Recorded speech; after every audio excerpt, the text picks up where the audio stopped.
নমস্কার, সবাইকে হিন্দুস্তান বার্তায় স্বাগতম। আমি উত্তম রয়েছে আপনাদের সাথে। আবারও হাকিমপুর চেকপোস্টে 65 জন বাংলাদেশিদের ফেরার জন্য বিএসএফ এর কাছে আত্মসমর্পণ। উত্তর 24 পরগনার বসিরহাট মহকুমার স্বরূপনগর থানার হাকিমপুরে লাগাতার বাংলাদেশি অনুপ্রবেশকারীরা ভারতে প্রবেশ করার পর হাকিমপুর সীমান্ত এলাকা দিয়ে ফেরার চেষ্টা করেছেন।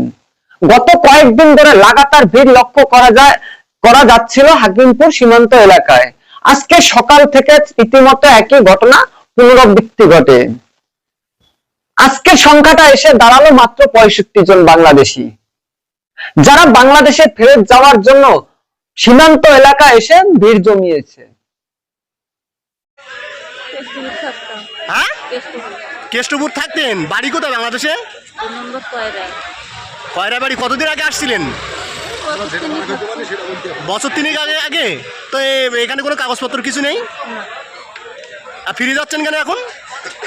ভালো লাগছে না, দেশ বাড়ি যাই। স্বামীটা এখানে মরে গেছে, আর কি করবো? এখান থেকে স্বামী মারা গেছে। কি নাম আপনার?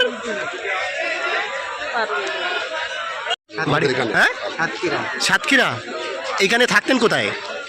আটঘরা থাকতাম। আটঘরা? কোন আটঘরা? বাদুড়িয়া? ও, চেনাপাড় আটঘরা। এই কত বছর আগে আসছিলেন? 4 বছর। তো এখানে কোনো কাগজপত্র কিছু নেই? না। তা ফিরে যাচ্ছেন কেন এখন? ফিরে যাচ্ছেন কেন? এখন এই যে ফিরে এসে থাকা যাবে না,